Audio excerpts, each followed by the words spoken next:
NBA Today, presented by Navy Federal Credit Union. Doncic over to Hachimura to a cutting. Hey, coming up on NBA Today, the Lakers, they started off their Grammys road trip with a dub in Denver. Luka Doncic says it's a big deal, but what does Big Perk think? Plus, speaking of wins, how the Rockets top Wemby and the red-hot Spurs. We have dueling tape breakdowns to show you the X's and O's. And we unpack GM Mike Dunleavy's candid comments about the Warriors last night. What does it all mean for Golden State with the deadline looming? NBA Today starts right now.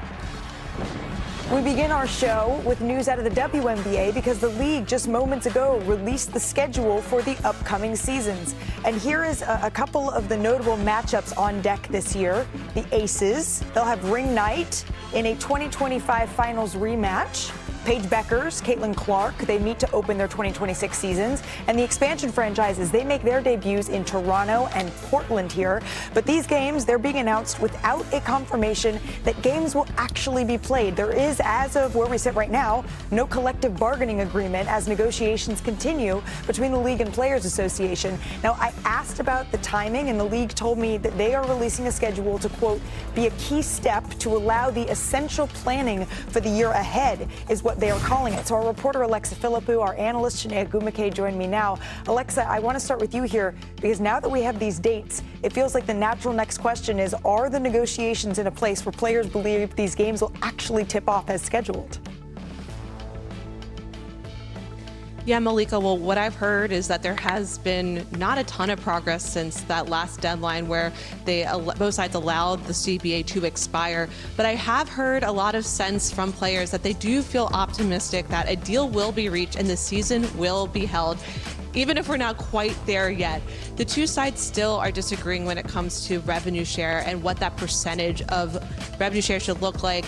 I know we've talked before on the show about the difference between gross and net revenue that the sides are still being able to discuss. But also right now it sounds like there's just a standstill and also just the way that this negotiations are going. The league, to my knowledge, has not responded to the Players Association's most recent proposal. That was from a few weeks to nearly a month ago. Okay.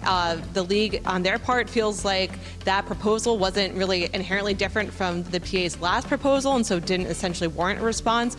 But from the conversations we've had with players and just the sense around the league is that really when that deadline passed and the conversations around a free agency moratorium today, free agency the negotiations would have started if we were going by the old calendar. So there's just that little bit sense of restlessness of wanting a deal to get done and having the season proceed. Whether or not we're close to that or still a few weeks out, that remains to be seen. Okay, so a sense of restlessness is what you're saying. But Alexa, I am curious, why then, if there's optimism, there's hope this is going to get done, why still release the schedule? Is it because this is how it's been done in years past and you want to keep everything on time? Well, if you think about it, typically, historically, the league has released its schedule in really early December. One year was at the end of November, the last few years. And so this is later given that timeline, but they want to try and say, hey, this is an opportunity for teams, for fans, for our partners, for everyone to kind of get in a place where they can start plan things for next season. And so that is like a way to be able to do this. And they hope that that'll be able to stick to the timeline that they set out. Sure, because concerts have to use the same venues, that sort of thing. All right, that makes sense. Alexa, thank you very much. Chinea, you are so tapped into all of this. What's your reaction here to the WNBA schedule being announced? First of all, I'm just a fan of the WNBA. Yes. So I love to see this. I love to already start building storylines in my head. To me, this is a good sign that the WNBA, the league, wants a season and feels like it can potentially be accomplished if they step to the table and sort of review what the players have presented. Because I do think I was joking, behind the scenes saying, we're in the world's longest staring contest right now. The players are staring, saying, hey, we gave you something, and now the league, it's their turn to really put the work in and say, hey, we are excited about the upcoming season. We believe that, stay ready so you don't have to get ready. We are going to book out these arenas because we know that hopefully you'll get there. But overall, I do think work needs to be done, but this is a good day for fans to be excited about the optimism that both sides really want this to happen. So we will take this as an optimistic view. If you want to FaceTime your sister, the president of the Players Association, later and get us her view, please. I'm sure she'll be happy. Right? She wants good conversations about the W. Exactly. We want progress moving forward. All right, that's the calendar in the W, but on docket in the NBA, sis, it is Rivals Week. You got to build up that dislike for guys who you're competing against. You can't be friends. You can't be cool with these guys. You can't admire them while you're on the court. The players don't like one another. This is going to have to step in sooner or later. The cities don't like one another. Oh, there is bad blood brewing between these two teams. It's going to be poetic justice. Everyone on their feet. We got a battle. See you later. That's the creation rivalry.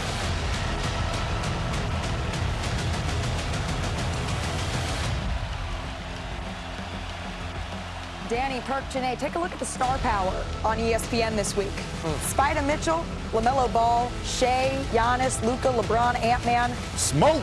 But a playoff rivalry, or at least a clash that we've been treated to the last couple of years, the Lakers and the Nuggets, they squared off in Denver last night here.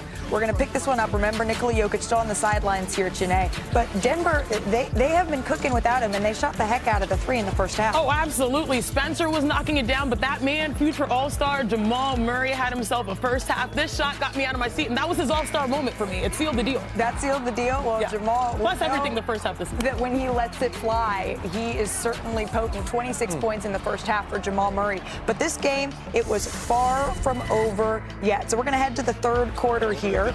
Less than 8 minutes to go. Luka, he had himself a night here, Perk.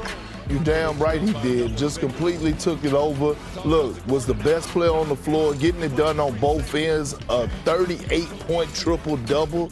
And watch this here, defense to offense. Yeah. That's some Wemby type vibe. Yeah, he definitely stepped up defensively last night, too. I was impressed. Even though Jamal had 26, he played pretty good contested shots, and the second half was a different story for them. LeBron hits the pull-up three in transition. LA outscored Denver 29-17 in the third, thanks to 9 points apiece from Doncic and James here. But to the fourth we go, Shanae. Oh, I'm so excited because this was just balanced offense by the Lakers. He found Hayes multiple times. Those dunks that we got to know in Dallas, they finally arrived in Los Angeles, and it just felt like a smooth offensive night for all parties involved. By the way, Luka dished out 10 assists to go along with 38 points and 13 rebounds in this one. Under 2 minutes of play, now a 6-point lead. Yeah, watch your head. Perk, snatch the screws out the room. That's exactly what that was. Los Angeles gets a tough win in the Mile High City, in large part thanks to Luka being locked in to start the Lakers' 8-game road trip. He got his 52nd career 30-point triple-double. That moves him just past Jokic for second most in NBA history, and just behind the Big O, Oscar Robertson. And don't look now, but back-to-back pretty good wins for the Lakers here against the Raptors, against the Nuggets. Perk, what are we supposed to take away from the stretch? You know, in my church, Lighthouse, you know what I'm saying, over there in Houston, Texas, they say come, Yep, Pastor Keon. Sorry, I haven't been in a minute. But look, they say come as you are. Damn it, Luka, come as you are. We gotta quit telling Luka to wear penny loafers, and we know he loves to wear Stacey Adams. What I'm saying is that we gotta stop asking him to be this defensive player when we gotta admire that he's one of the greatest scorers that this game has ever seen. He's a damn offensive juggernaut when it comes down to doing what he does on the offensive end. For sure. Career points per game, he's third behind Wilt and Michael Jordan. That tells you all you need to know. But yes, he does score, and sometimes his offense can be his defense. But last night, what helped him win the game was his defense. Right. Even though Jamal Murray had 26 at half, he was contesting shots. But the second half is what kind of changed the dynamic for them all around. Jamal Murray, 26 at half, 2 points in the second half. Lakers, totally different game for them in that second half. And it started with his intensity, obviously scoring, but defensively, deflections, they're trapping, throwing different things at Jamal Murray. But, the Lakers showed some character last night. I thought the game was over. The last 40 seconds of the first half, the train of events. A lot of people did. Was 3 by Peyton Watson, right. Reverse dunk Aaron Gordon, then a full court heave by Jamal Murray. I said this game's over. Draft. But for them to bounce back after that, I was very impressed with what they did in the second half. But do you know why Luka was locked in? It's because LeBron James was moving them puppies when he was switching out. You could see he was a man possessed. Now, we all know on this possession, this is offense here. This was the assist of the night, Rui Hachimura. Luka gets double teamed. He slips out Rui, and he founds LeBron. And what I love about this, I was watching this on my couch. I got up. I was like, oh, my gosh, the man is 41 years old, years young, and this, to me, was the dagger. But on the other end, what impressed me the most, look at this, y'all. Come on. on now. With ball force. watching Aaron Gordon. LeBron set the tone for plays like that on the other end. You guys saw how many times he switched down on Jamal Murray to really show his teammates, like, we need to be serious about defense. Yep. They are 25th or 26th defensively. That's what set the tone and gave them energy on the other end. And no matter who is on the floor or not having Nikola Jokic is a huge deal. But the Los Angeles Lakers, they have struggled against Denver. To get the win in Denver is big for this LA team. Let's stick in the West here, though. Head to H-Town. Let's go. That's where Wemby and the Spurs squared off against KD, Alperen Şengün, in a little Texas-sized showdown here in this one. Wemby warming up like this. But he needed to do more of this in the game. More getting to the rack, a little less jump shooting. That was a big problem for them. Here, Wemby.